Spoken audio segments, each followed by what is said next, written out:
I think it's safe to say most Americans have either been to Disneyland or Disney World. I've been to Disney World in Orlando twice now. The first time I went, I was 10 years old. Me and my family just returned from our second trip as a family, 10 years later. We went during February, so it was relatively quiet at all the parks. We did go to all 4 parks. We started with the Hollywood Studios, then Epcot, then the Animal Kingdom, and then finally the Magic Kingdom. I had a great time until I went on Splash Mountain. Splash Mountain is one of the more popular rides at Disney World, and I remember it being my favorite 10 years ago. Since we left all the other parks relatively early, we decided to stay at the Magic Kingdom until midnight. After the nightly fireworks, the park started to really quiet down, basically to the point that the park was dead. We got on a few attractions with no lines. My little brother, who was 13, was really getting into the spirit. He was wearing mouse ears and a bright green Mickey Mouse shirt. Me and my older brother teased him about it throughout the day. Somehow, we were so busy that it wasn't until around 11:30 at night that I remembered that we hadn't even gone on Splash Mountain. I reminded my family, but my parents reminded me that the ride closes at 11. Since we were already in the Frontierland, which is the section of the park that Splash Mountain is in, I convinced my family to check anyway. I walked ahead of my family to try and save time. When I arrived to the Splash Mountain area, there wasn't a soul in sight, other than the guy manning the entrance. He informed me that the ride closes when the park closes. I had a feeling I was right, but I suddenly felt the urge to pee, so I called out to my family, who was still approaching the entrance, to wait while I ran to the bathroom. Conveniently, there was one right by the entrance. I'll spare you the details, but after I returned to the entrance of the ride, my family was gone. I called for them, walking around cluelessly, but there wasn't even a response. I turned back to the entrance to ask the worker who was standing there if he saw where they went, but he was gone too. I was about to take out my phone and call them when suddenly I heard the sound of my 2 brothers laughing from down the entrance of the ride. What the hell are they doing? I thought. They're not planning on going the ride without me, are they? I ran down the cave-like entrance of the ride, but the sounds of my brothers laughing didn't seem to get any closer. I called out for my parents and for my brothers, but they didn't respond. How could they not hear me? I made it to the room where you board the log boats, but there were no employees anywhere in sight. But what I did see was one of the boats leaving the boarding room, and I could see my little brother in his green shirt and mouse ears sitting in the back seat of one of them. He was next to somebody else, probably my older brother. I screamed their names in anger, but they didn't hear me. I couldn't understand why they would go on the ride without me. Another boat was about to leave the room, so I hopped onto it since there were no employees to tell me otherwise. I was on the next boat behind my family. As I slowly rowed out of the room and eventually outside, I couldn't see my family ahead of me. It didn't make sense. I wasn't too far behind them to start with. How fast could their boat be going? I sat with mixed emotions, mostly confusion and anger, as the ride slowly progressed, until I finally entered the cave with all of those singing robots. I guess where the ride actually begins. This is where things began to get strange. Well, stranger. The first things I was greeted by were a bunch of giant singing birds. I remembered these things from 10 years ago. As they sang their song, their heads slowly turned to constantly face the boat, and their eyes, all their eyes seemed to be locked onto mine. I didn't remember them doing this last time. It was very unsettling seeing those things looking at me as if they were actually aware of my presence. I obviously assumed it was just some updated technology to add to the atmosphere of the ride. After all, it was Disney. Sitting all alone on this ride, I felt uncomfortable. I know it's a Disney ride, but you wouldn't understand. Being on a dark and slow ride all alone at this time at night, with seemingly nobody around, it gives a very unsettling feeling. After the birds, I slowly approached Bear Fox and Bird Bear, who were seemingly plotting to capture Bear Rabbit. See, if you know anything about this ride, you would know that you're entertained throughout by animatronic versions of the characters from the movie Song of the South. Specifically, a hungry fox and his dim-witted henchman Bear, who constantly make goofy attempts to capture a rabbit for a quick snack. Anyway, back to the ride. Normally Brer Bear would be carrying around a big wooden club, but this animatronic, he was holding an axe, and instead of his normally goofy appearance, he had a more intimidating look that was definitely not child-friendly, and standing on his shoulders was Brer Fox, only a much more evil and scary version. He had much sharper teeth, and instead of his kid-friendly evil smile, it was a much more disturbing face, a clearly unhappy and resentful face. Upon getting closer, I could see that the fox had a large knife in his hand. The two animatronics began speaking, or at least the ride audio provided the sounds of their characters speaking, but the voices were also off. The voice of the bear was so muffled and distorted that it was incomprehensible, and the voice of the fox, it almost sounded demonic. The background music was too loud for me to make out anything being said, though. My boat passed the two characters, only to approach something equally unsettling. There was Brer Rabbit, but instead of singing like I remembered he did, he was just sitting on top of a broken mailbox. Instead of his normally happy face, he had on a depressed face with bloodshot eyes and a red stain on his pink shirt, presumably blood. This wasn't right. Disney wouldn't do something like this. I didn't want to be on that ride anymore. I shouted out for my family in hopes that they might hear me, but there was no response. The song switched to the Laughing Place song, but it sounded different. It didn't have that cheerful feel to it. At this point, every single animatronic character on the side was making direct eye contact with me. They were not cheerful, kid-friendly faces, though. They were angry, hateful faces. This has to be a joke, I thought. I must be going crazy or something. They wouldn't do something like this, not at a kid's park. The next time that I saw the main characters, it was even worse. Brer Fox was waving his arm in anger and yelling something incomprehensible at Brer Bear, whose axe was now covered in blood. The first thought that came up was, whose or what's blood? And then I saw that Brer Fox was actually waving something in his hand. It was a dismembered arm, the arm of Brer Rabbit. In front of the two robots was a blood trail that looked too real. It all looked too real.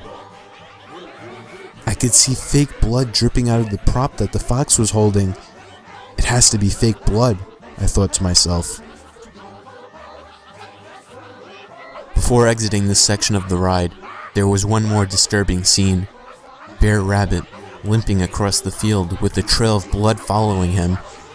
It didn't make sense. The blood actually dripped on the floor, only appearing behind him. How could that be unless someone cleans up the blood after every time a boat passes by? But by this time, it was pointless to try and rationalize any of this. All I wanted was to get off this ride and see my family's reaction. After this, finally came the most anticipated part of the ride, which is the big drop. The boat climbed up to an angle and began to climb up the hill. At this point, anybody would be excited, but I wasn't even thinking about it. I was so focused on what I had just seen on a Disney ride. As I neared the top of the hill, there was one more scene waiting at the side. From what I remembered 10 years ago, it was Brer Rabbit tied to a pole over a fire, begging to be let go by Brer Fox. But this time, it was the most disturbing thing I've ever seen in my life. Brer Rabbit was still seen tied to a pole over a fire, but Brer Bear was also there this time, with Brer Fox standing right beside him. The bear raised his axe high in the air, and with one swift and almost too realistic motion, he swung the axe straight through Brer Rabbit's neck, slicing his head clean off. Fake blood sprayed out from the thing as the head fell to the floor. The red liquid even sprayed onto my face, and that's when I smelt it. The metallic smell that blood gives off. It was real blood. I started to gag in disgust and shock, ready to throw up. The head hit the ground with a loud thud and then rolled into the water. Suddenly, all the lights in the ride went out, and all the background noises stopped, and it was pitch dark inside. All I could see was the hint of moonlight coming from the top of the hill. And then, coming from behind me, even over the sounds of the rails pulling the boat up the hill and the water moving down the hill, I could hear the sound of heavy splashing coming from the bottom, the kind of splashing you would hear from somebody running through water. I turned around to see nothing but darkness behind me, but the splashing was getting louder, and just as I reached the top of the lift hill, I could see a giant humanoid figure, probably 8 feet tall, begin to run up the lift hill. As it ran closer, it stretched out its long arms, seemingly ready to pull me out of this boat. The shock of it all prevented me from being able to note any of its features before dropping down to the bottom of the hill outside. What did I just see? I must be going crazy. What the fuck was that? I thought it was all a dream. I pinched myself. I even slapped myself in the face a few times. But it was real. Whatever, I was outside now. This was my chance to get off this nut house ride. I looked for any place to climb over the fake rock walls, but all of the walls were covered by big spikes. They weren't even just decorative props. These things looked dangerously sharp. Hell, they looked deadly. And they covered every single imaginable place to climb out. It was like I was really in a giant briar patch. It was like these spikes were put here to prevent anybody from escaping the ride. I pulled out my phone and turned on its flashlight to see if it was safe to even hop out of the boat. I shined the flashlight down into the water, revealing even more spikes under the water. There was no way out at all. I screamed at the top of my lungs for help, but there was nobody around. It was pointless. I continued to constantly glance over my shoulder to make sure that that thing that I saw wasn't behind me, and with that, I slowly rode back into the caves of the ride, where I was greeted by the Zippity Doo-Dah song. Only, it was a much slower and depressing version. The first thing I was greeted by after riding into the cave was a big sign hanging over my head, reading, "Rest in peace, Bear Rabbit." And to the right were countless animatronic animals, ranging from frogs to chickens to ducks, all dressed in black, apparently mourning at the death of Bear Rabbit. Suddenly, the boat came to a sudden stop, and all the background music stopped, along with the motors and water flow, leaving nothing but utter silence. I focused my attention to the dozens of animatronic characters who were now all frozen, apparently turned off. I turned away, scanning the room for any actual living beings or some kind of exit. I again resorted to shouting for help, but of course it did no good. Just as I was ready to give up trying to escape the ride, my luck finally seemed to change as I saw the glowing red text of an exit sign, slightly hidden behind a big rock. That was my way out. There were no spikes in here. I took one more glance over my shoulder to make sure nothing was behind me, but that's when I saw something in my peripheral vision. I didn't want to look, but I forced myself to turn around and see that the dozens of mourning animatronic animals have all turned their heads to face me. But whatever was doing this didn't allow me to witness this for more than a few seconds because the lights went out inside the cave, once again leaving me in complete darkness and silence. Even though it was rather cold inside, I felt myself starting to sweat, and I could feel my heart punching the inside of my chest. Then, the sound of heavy footsteps coming from the platform broke the silence.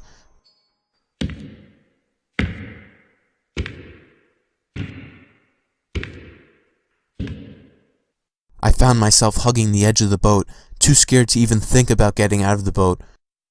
The footsteps stopped right at the edge of the platform, and then the boat started to rock back and forth. Something got into the boat. I leaned against the wall in shock and horror, still as a statue. The thought of something grabbing my foot the second I tried to hop out of the boat haunted my mind, paralyzing me in that position. I stayed still like this, not even moving my arm to itch for what felt like 10 minutes. My eyes were somewhat adjusting to the dark, but I refused to turn my head to see what was behind me. Just as soon as I began to think I should make a dash for it, I felt something grab my right shoulder. I didn't even dare to look at the hand that was grabbing me. I immediately jumped out of the boat and ran onto the platform. I grabbed my phone and turned on the flashlight, helping me find my way through the props to the exit door. The door led to a long hallway where I eventually found a back door leading to the outside of the ride.